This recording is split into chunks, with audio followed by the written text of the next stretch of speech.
வணக்கம் நண்பர்களே. மற்றும் ஒரு திருக்குறள் சொற்பொழிவிலே உங்களை எல்லாம் சந்திப்பதில் பெரும் மகிழ்ச்சி அடைகிறேன். இப்போ இந்த நடுவு நிலைமை என்கிற அதிகாரத்துல நாம 117 குறள் வரைக்கும் நாம பார்த்திருக்கோம். இப்ப நம்ம பார்க்க போறது 118வது குறள்.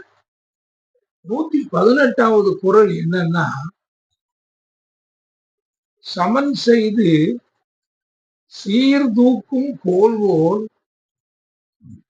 அமைந்தொருவார்க்கு ஓடாமை சான்றோர்க்கு அணி.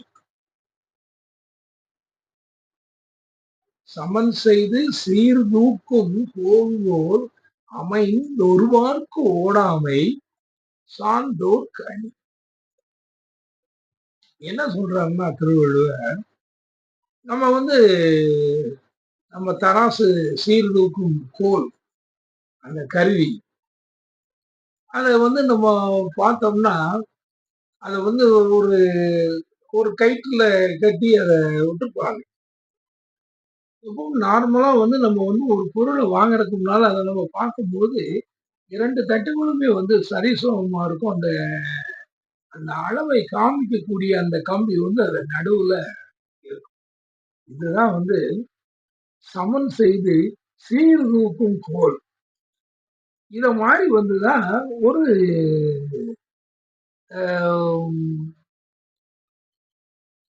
அதாவது நடுவு நிலைமை அப்படிங்கிறதுக்கு எடுத்துக்காட்டு இந்த தராசனுடைய அந்த கோல் தான். அதுல உள்ள அந்த கம்பி தான் நம்முடைய எப்படி நடுவு நிலைமைனா என்ன அப்படின்னாச்சுன்னா, அந்த நடுவு நிலைமைங்கிறது அந்த கம்பி மாதிரி இந்த 2 பொருட்களை வச்சு நாம எடை போடுறதுக்கு முன்னால அது அந்த நடுவுல அது நிற்கும். ஆக சமன் செய்து சீர்தூக்கும் கோல் போல் அமைந்து ஒருவார்க்கு ஓடாமை சான்றோர்க்கு. ஒரு பொருளை எடை போடும்போது அதை படிக்கல்லும் பொருளும் அதுக்கு தக்கால எடையை போட்டு நம்ம வாங்குவோம். ஆனா ஒரு நாம ஒரு அது பேர் என்ன, நடுவு நிலைமை அப்படிங்கிற அந்த இதை நாம அதை நம்ம கடைப்பிடிக்கும் பொழுது அந்த நடுவு நிலைமையில அந்த அதுல அந்த தராசுல அந்த கம்பி நடுவு நிலைமையில இருக்கும். பொருளுக்கு இருக்கக்கூடிய அந்த தராசு ஆனா மனிதர்களிடத்துல நடுவு நிலைமைன்னு காமிக்கும் பொழுது நாம அந்த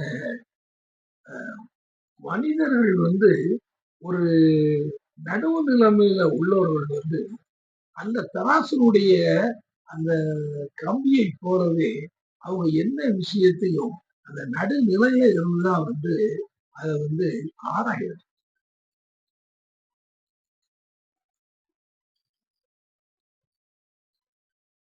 அப்படித்தான் அந்த நடுவு நிலைமைய நாம எல்லாரும் கடைப்பிடிக்க முடியும். அதுல நாம நடுநிலையா அதுல நின்று சொல்லக்கூடியது, கண்ணால் பார்த்தது, காதால் கேட்டது, மற்றவர்கள் சொன்னது, இப்படி எந்த ஒரு பிரச்சனையானாலும் சரிதான்.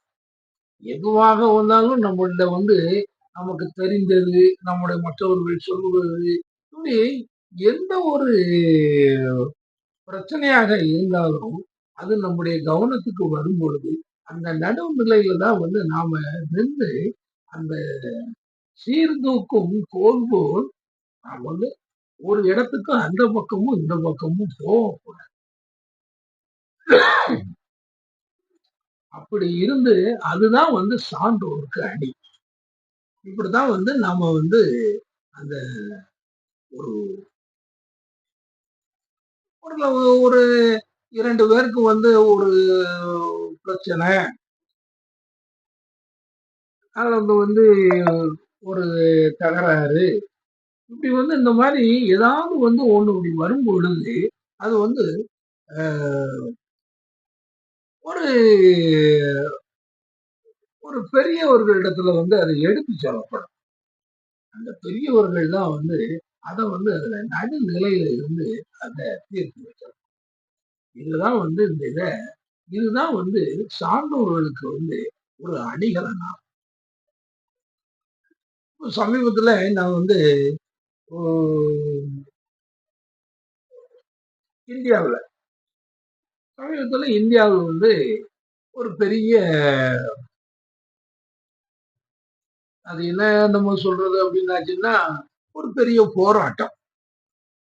அது உங்க எல்லாத்துக்குமே தெரியும் வந்து இந்த விவசாயிகள் போராட்டம் வந்து ரொம்ப இந்த 22கள்ல இந்த 21, 22கள்லயே அந்த போராட்டங்கள்லாம் உருவாயிடுச்சு.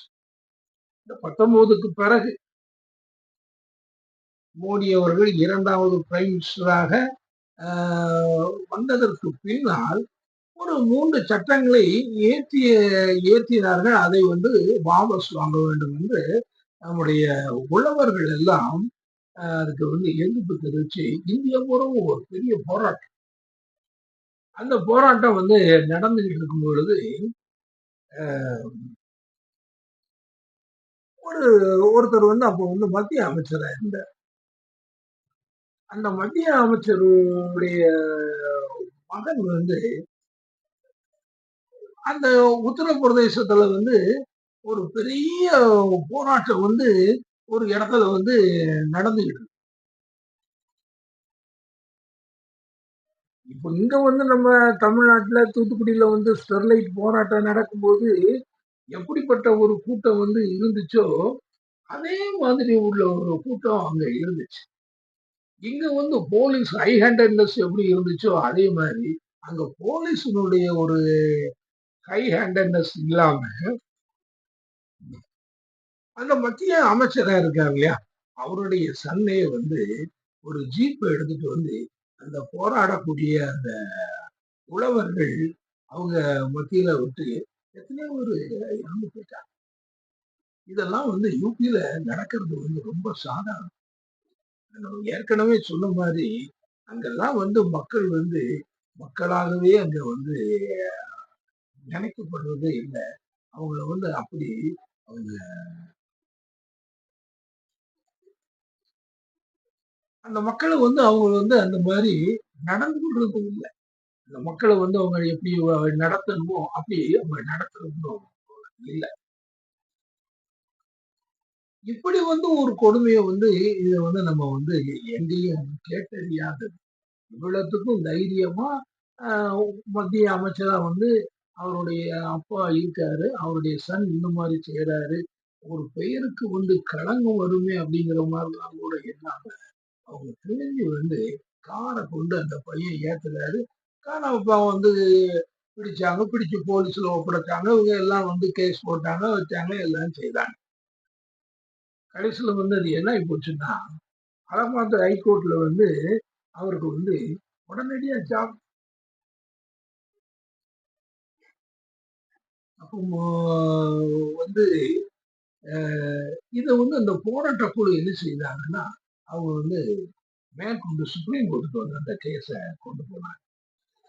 அவங்க சுப்ரீம் கோர்ட்ல வந்து அவங்க வந்து இது என்ன நீங்க நினைச்சுக்கிட்டீங்க? இப்படிப்பட்ட ஒரு அராஜகமான ஒரு காரியத்த ஒரு நபர் வந்து செய்திருக்காரு. நீங்க வந்து அவசரமா எத பத்தியும் நீங்க சிந்திக்காம இப்படி வந்து அவங்களுக்கு வந்து ஒரு ஜாமீன் வந்து நீங்க குடுத்திருக்கீங்க அப்படின்னா, அது வந்து எவ்வளவு பெரிய தவறுன்னு சொல்லி அந்த ஜாமீன ரத்து பண்ணாங்க. யாரு? சுப்ரீம் கோர்ட்ல இருந்து. திருப்பி அந்த ஆள வந்து உள்ள புடிச்சு போட்டாங்க. அப்போ இத குடுக்கக்கூடிய அவரு சாதாரணமான ஒரு சான்றோர். அதுல வந்து அந்த பொறுப்பிலே வந்து அவர் இருக்கக்கூடிய பொறுப்பு என்னன்னா, அவரு நீதி வழங்குற பொறுப்புல இருக்காரு. ஆனா, அவங்க வந்து அவங்களுடைய அந்த சான்றோருக்கு அணி அப்படிங்கிறது வந்து சமன் செய்து சீர்தூக்கும் கோல் போல் அமைந்து ஒரு பால் ஓடாம இருக்கணும்ல. அதெல்லாம் இல்ல. ஒரு பால் வந்து அவங்க வந்து ஒரு பக்கமா போய் ஒரு தீர்ப்ப குடுக்காங்கன்னா, இது என்ன? இப்படி வந்து நடந்துச்சு. இதத்தான் வந்து சாதாரணமாகவே வந்து இந்த பதவிகள்ல இருக்காங்களோ, இல்லையோ, ஒரு மனிதன் வந்து எப்பவுமே வந்து அந்த சமன் செய்து சீர்திருத்தும் கோல் போல் அந்த நீதி வழுவாமல் அவர்கள் வந்து இந்த நடுவு நிலைமையில வந்து அவன் இருக்க வேண்டியது வந்து ஒரு முக்கியம். ஒரு பக்கத்திற்கு கோடாமை வந்து அந்த வளைவு ஒரு பக்கம் வளைந்து விடுவது. அது வந்து அதுல நடந்துச்சு அப்படின்னாச்சுன்னா, எவ்வளவு பெரிய ஒரு தவறான காரியம். அந்த மாதிரி ஒரு தவற வந்து ஒரு நீதிபதியே செய்தாருன்னா, அது வந்து டபுள் குற்றம். இத வந்து சுப்ரீம் கோர்ட்ல வந்து அவங்க வந்து கடுமையான மொழியில வந்து அந்த ஜட்ஜ வந்து அவங்க கடுமையா கண்டிச்சு அந்த ஜாமீனையும் வந்து ரத்து செய்றாங்க. இது வந்து 2 வருஷத்துக்கு முன்னால நடந்த நிகழ்ச்சி. இதத்தான் வந்துகிட்டு திருவள்ளுவர் சொல்றார். அப்பா ஒரு அப்போ சாதாரண மனிதர்கள் வந்து அவங்க வந்து எப்படி நடந்துக்கிடுவாங்க? அப்ப என்ன வந்து நியாயங்கள் எல்லாம் வந்து அங்க நடந்துச்சு. இது எப்படி வந்து இந்த மாதிரிலாம் வந்து நம்ம வந்து இதுகளை எல்லாம் நாம வந்து சகித்து பொறுத்து எல்லாத்தையும் நாம போய்கிட்டு இருக்கோம். அவர் சொல்றாரு சாதாரண மனிதனுக்கே வந்து அந்த நடுநிலை வந்து எவ்வளவு முக்கியம் தெரியும். நமக்கு வந்து ஒரு எந்த இடத்துலயும் நடுவுநிலை வந்து வழுகாம அப்படி இருக்கிறதுனா நமக்கு வந்து சான்றோர் அப்படின்னு சொல்லியாச்சுன்னா அவங்களுக்கு வந்து அணிகலன் என்னன்னா அந்த திராசு மாதிரி நாம வந்து அதுல உள்ள முள்ளு மாதிரி அந்த முள்ளு எப்படி வந்து அது இந்த இதுலயே நிக்குது. அதுல உள்ள பொருட்களை வைத்து எடை போடும் பொழுது மட்டும்தான் சாயுமே ஒழிய அது வந்து மற்றபடி நிக்கும் போதே வந்துகிட்டு அது சாஞ்சி நின்னாச்சுன்னா அதுல வந்து யார் உங்க வச்சு எடை எடுப்போம். வந்து அந்த முள்ளு வந்து நேராக அது நிற்கும் பொழுதுதான் அது வந்து சமன் செய்து சீர்தூக்கும் கோல். மற்றபடி அது வந்து அது கோல் கிடையாது. செங்கோல் செங்கோல்னு எல்லாம் சொல்லி வைக்காங்களே அந்த செங்கோல்கள்லாம் வந்து ஒரு காலத்துல வந்து அந்த மன்னர்கள் மற்றவர்கள் அங்க உள்ள அறிஞர் பெருமக்கள் இவங்க எல்லாருமே வந்து அந்த அந்த முள்ளு மாதிரிதான் அவங்க வந்து இருந்து அந்த நீதிய நடத்தினாங்க. ஆனா அதெல்லாம் வந்து பிறகு அப்படியே அந்த போய் அந்த அந்த பொய்யும் வலுவும் அதுகளெல்லாம் வந்து நிறைய பெருக பெருக இப்படிலாம் வந்து ஆயிட்டு. ஆகவேதான் இந்த ஒரு இதுல வந்து சான்றோர்களுக்கு அணிகலனாக வந்து திருவள்ளுவர் இதை சொல்லுகிறார். அந்த நடுநிலை வலுவான நிலை இதை வந்து நாம வந்து எப்பொழுதும் வந்து இதைத்தான் நாம் பின்பற்ற வேண்டும். சரி நண்பர்களே, நாம 117வது குறளை நம்ம பார்த்திருக்கோம். அடுத்தால 118வது குறள் பார்த்திருக்கோம். அடுத்தால வந்து அடுத்த குறளை நம்ம நாளை பார்ப்போம். அதுவரை உங்களிடம் வந்து விடைபெற்றுக் கொள்கிறேன். நன்றி, வணக்கம்.